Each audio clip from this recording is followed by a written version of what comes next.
What's up, everybody? We are here. We're gonna pull off the carburetor off my dad's old truck. We're storing it at my grandparents' house, and then we're gonna take it home and rebuild it, get this thing running so we can start driving it around a little bit. It'll be a good time.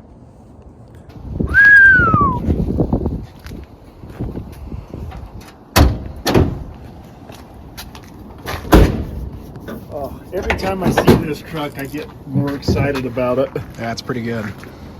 Oh, I can't wait. Big block. Oh yeah. Oh, I wonder if that battery would charge up. Should we pull it off and trickle charge it? Yeah. I think those are factory. Battery cables? Yeah, they look so small. I doubt those are factory. That's a small cable. What is that, like? 4 gauge, maybe? Yeah, 6 4. gauge? Pretty sure my extension was used for something other than being an extension. Well, you know, anything's a hammer if you try hard enough.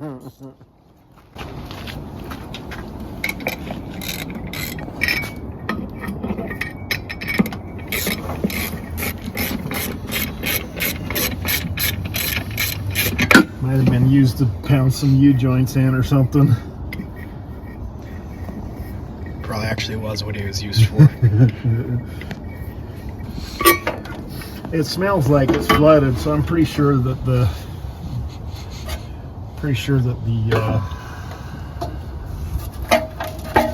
And if it smells flooded after 3 months of not being ran, it's probably a good likelihood there's something wrong.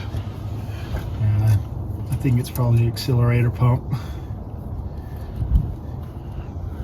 We're just gonna take this whole thing off, take it home, and I'm just gonna do a full rebuild on it. What type of carb is it? I don't know. Man, I'm shaking like a leaf. It's a little chilly. I'm shivering. You know, it's not as hard to reach the engine in this truck as it is in mine. Yeah. Weird, there's a vacuum line that's not capped. That might have something to do with why it's running crappy too. Yeah, vacuum leaks definitely do not help. There's another bolt. There it is.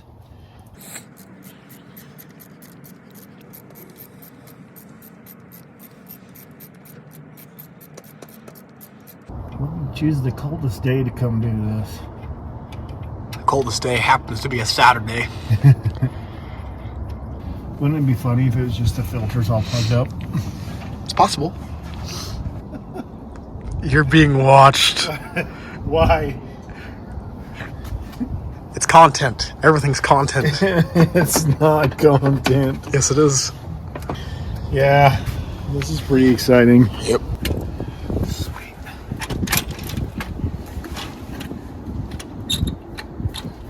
It smells a little gassy. And what else? Oh, there's still a spring hooked up.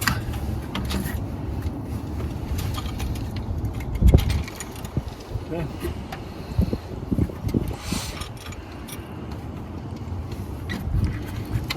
We own it. Okay, I'm gonna go grab some rags and stuff them down in there. Sweet. And then we can throw this in a bag and be out of here.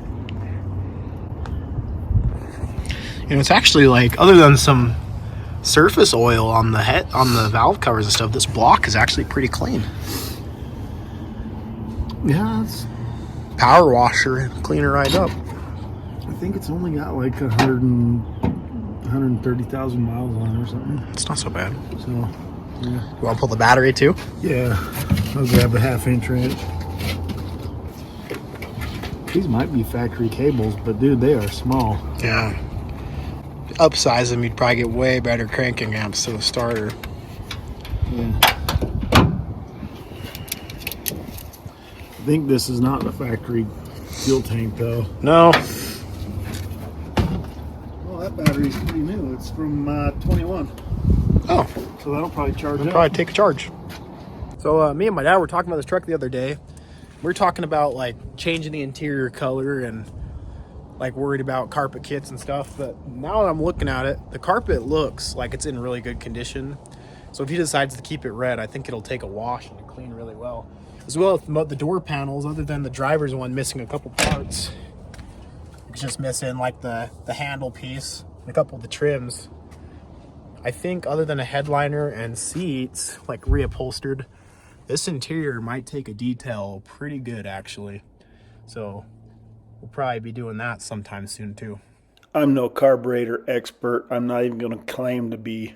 There's some really good resources on YouTube of people that show you how to rebuild these things. Just don't be intimidated. It's actually pretty easy. It's the only risk you're going to run is the cost of a rebuild kit, which is under $30. I found it was pretty enjoyable, actually pretty simple, and it's awesome to see how these things function. In fact, this is my first full carburetor rebuild, and I wouldn't hesitate to do it again in a heartbeat. See if it lines up with where it's supposed to be. Sure does. Okay, well, that may have been part of the problem. Not even sure what that thing does, but it was loose and stuck inside the... You can see how dirty that is. I mean, it's probably been on the truck since 1984, so... Okay, so I've put all the parts and pieces in this tin that I got from the grocery store.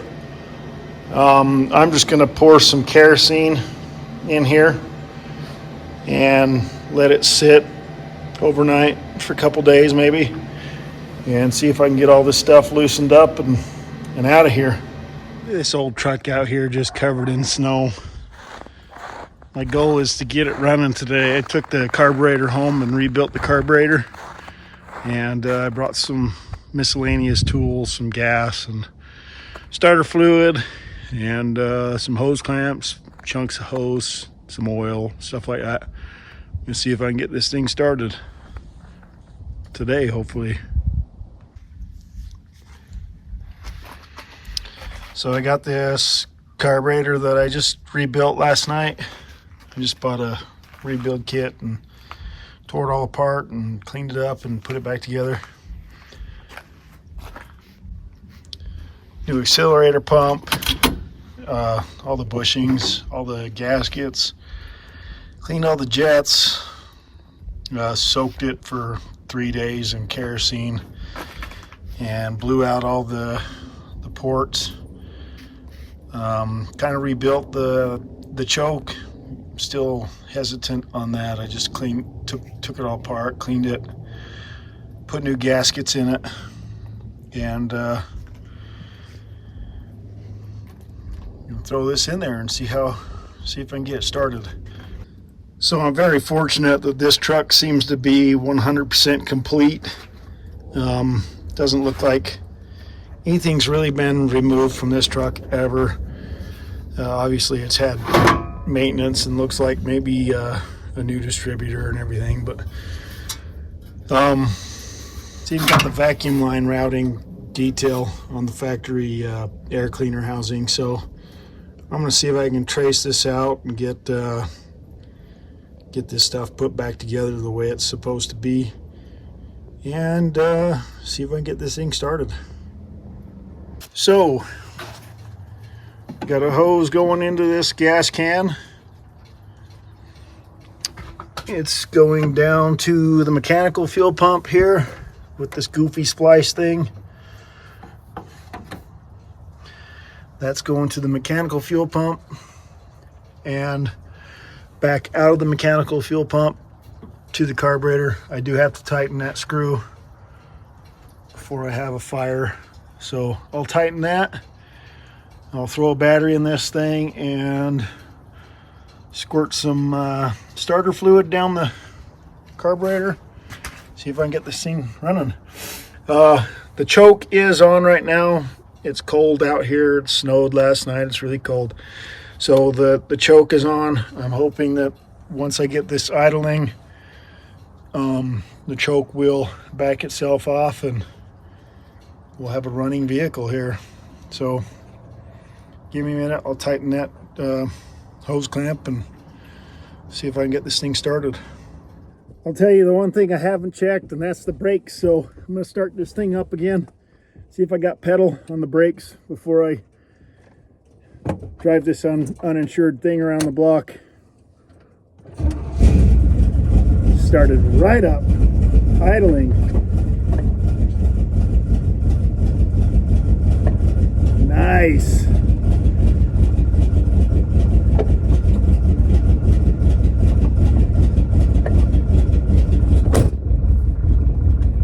It's got a hell of a mess. I think we got a bad plug wire or plugs. Came up to high idle because obviously it's a little cold with the snow and everything. These mirrors suck. They certainly aren't the factory mirrors. I think they're off of Ford. That would explain a lot. She doesn't steer the tightest, I'll tell you that much.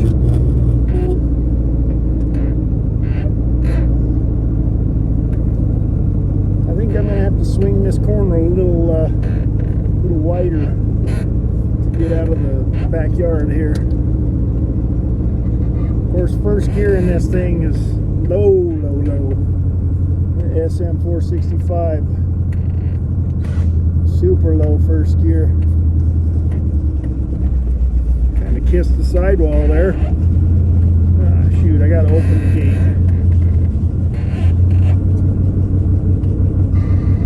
Standby for gate opening. I wonder if the parking brake works.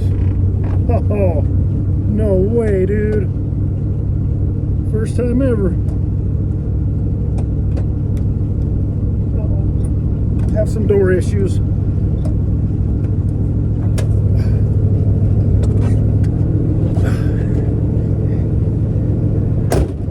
You know, Christmas was only a couple days ago, and this is the best Christmas ever.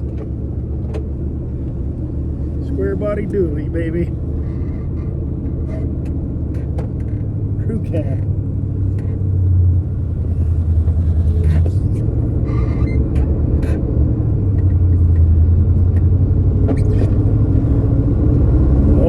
She's a runner. Still idling really high because choke hasn't kicked off yet. Brakes work. Found that out the hard way. Still idling really high. Kick it out of gear here for a sec.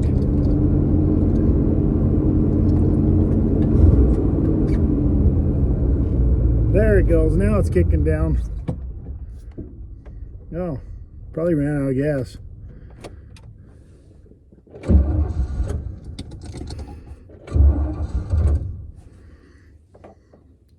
This truck's way too big to push. Well, this is an adventure here. I got a little overzealous, I think.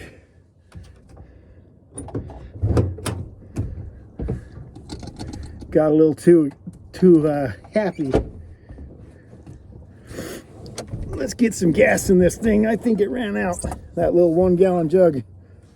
So the guy I bought this truck from was messing around with the carburetor, trying to get it up on the trailer. It wasn't running very good. It was actually listed in the classifieds as a non-running vehicle.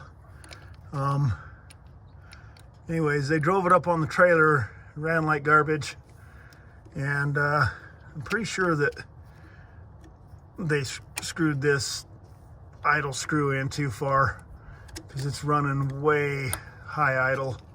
So I'm backing it out quite a bit, start it up, and let's see if I can get it idling at a more acceptable level. Oh, I've backed that out quite a bit. I'm going to start it up again. Choke's fully open. That's awesome. That means that the choke is working how it should be. The engine heated up enough to make the choke work. So that's real good news. Listen to that sucker purr.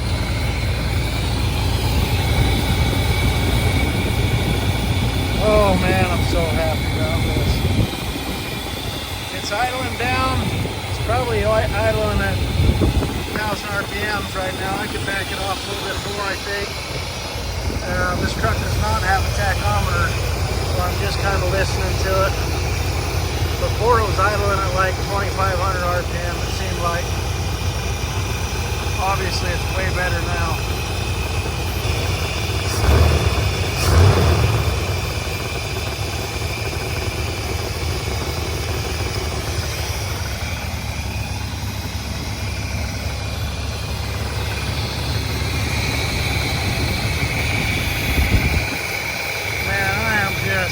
Tickled pink about this. Next thing I gotta do is get the fuel cleaned out so I can use the factory tanks. Man, I'm so excited to get going on this project. I've always loved these trucks. They're a classic now. The goal with this one is to turn it into a driver, low ride it, and a nice comfortable cruiser with full function of a modern truck, and just super excited to get going on this project. Stay tuned for more updates on this truck. Thanks for watching.